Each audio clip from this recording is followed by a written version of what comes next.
اذان کے جواب کا ایک عجیب واقعہ سنیے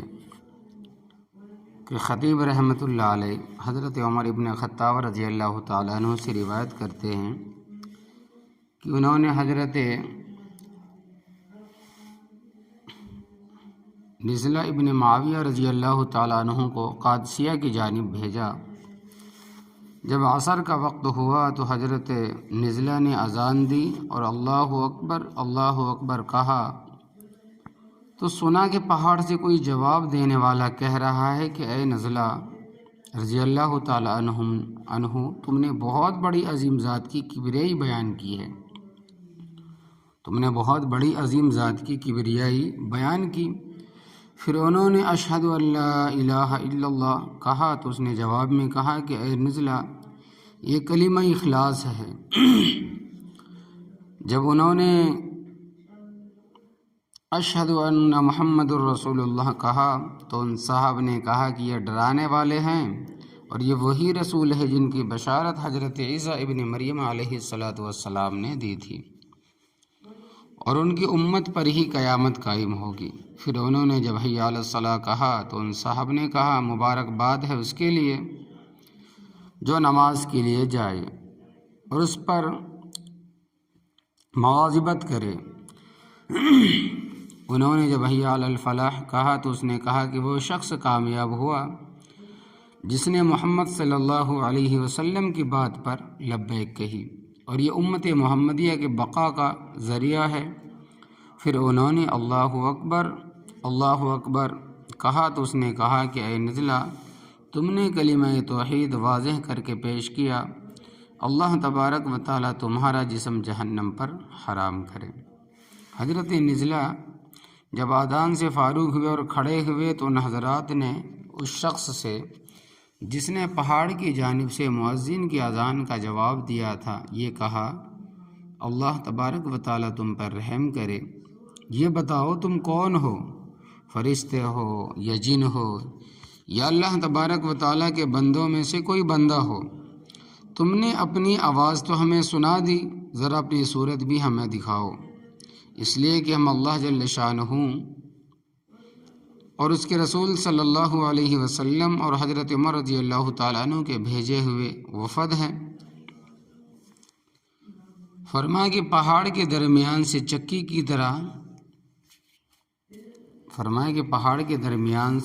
کی طرح کا ایک سر نکلا جس کے سر اور داڑھی کے بال سفید تھے، اس نے 2 اونی چادریں اوڑھ رکھی تھی۔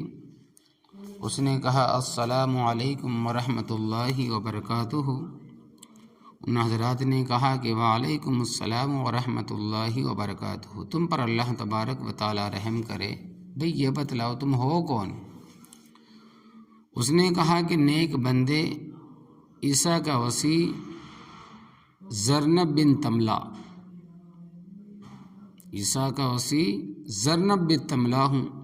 انہوں نے مجھے اس پہاڑ پر ٹھہرایا تھا اور میرے لیے دعا کی تھی کہ ان کے آسمان سے نازل ہونے تک باقی رہو۔ کیا فرمایا کہ انہوں نے مجھے اس پہاڑ پر ٹھہرایا تھا اور میرے لیے دعا کی تھی کہ ان کے آسمان سے نازل ہونے تک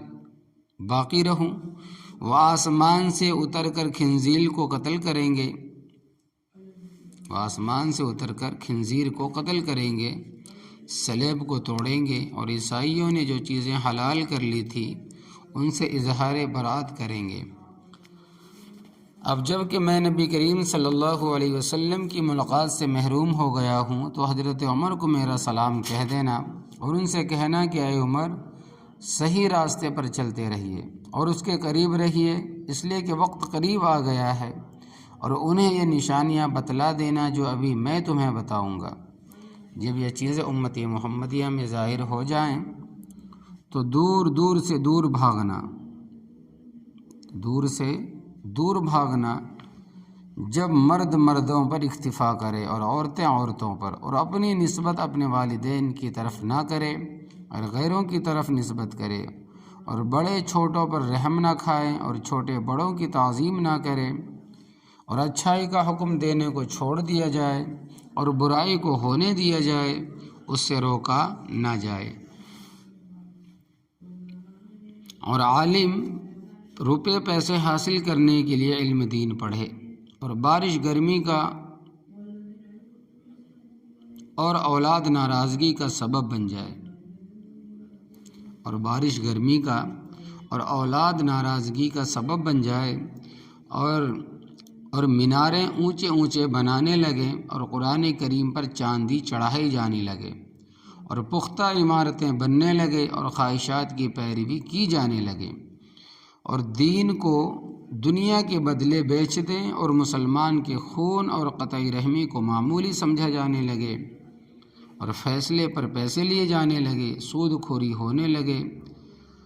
اور مالداری عزت کا سبب بن جائے اور ایک انسان گھر سے نکلے تو اس کے لیے اس سے بہتر آدمی کھڑا ہو اور وہ اسے سلام کرے، اور عورتیں گاڑیاں چلانے لگے، یہ کہہ کر وہ زرنب بن تملہ ہم سے روپوش ہو گیا اور ہم نے اس کے بعد اسے پھر کبھی نہیں دیکھا۔ حضرت نزلہ نے یہ واقعہ حضرت سعد بن وقاص رضی اللہ تعالیٰ عنہ کو لکھ بھیجا، اور حضرت سعد نے حضرت عمر رضی اللہ تعالیٰ عنہ نے حضرت سعد کو لکھا کہ اے سعد، اللہ تبارک و تعالیٰ تمہارے والد کو جزائے خیر دے کہ تم اور تمہارے ساتھ جو مہاجرین اور انصار ہیں وہ جائیں اور اس پہاڑ پر ڈیرا ڈال لیں، اگر اس سے ملاقات ہو جائے تو اسے میرا سلام کہنا، اس لیے کہ رسول اللہ صلی اللہ علیہ وسلم نے ہمیں یہ خبر دی ہے کہ حضرت عیسیٰ ابن مریم علیہ السلام کے بعد وسیع عراق کے کنارے اس پہاڑ پر اترے تھے۔ فرمایا کہ پھر حضرت سعد 4000 مہاجرین و انصار کو لے کر اس پہاڑ پر اترے، 40 دن تک وہاں رہے اور ہر نماز کے وقت اذان دیتے رہے، لیکن پھر دوبارہ کوئی جواب نہیں ملا۔ حکیم ترمذی رحمۃ اللہ علیہ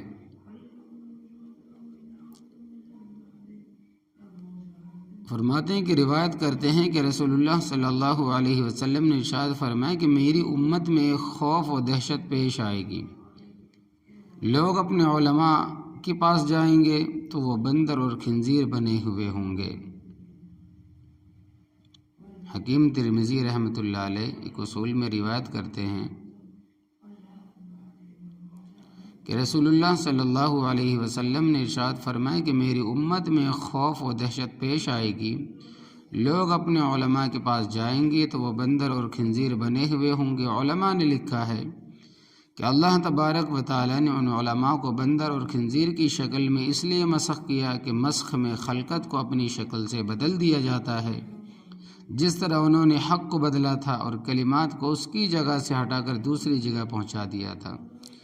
اسی طرح اللہ تبارک و تعالیٰ نے ان کی شکلوں کو مسخ کر کے ان کی خلقت کو بدل دیا، اس لیے کہ انہوں نے حق کو باطل سے بدل دیا تھا۔ واللہ تعالی عالم۔ اللہ تبارک و تعالیٰ سے دعا ہے کہ وہ اپنے فضل و کرم سے ہماری اور ہمارے عالم بھائیوں کی حق سے کجی کی طرف آنے سے حفاظت فرمائے اور اسلام پر موت عطا فرمائے، آمین یا رب العالمین۔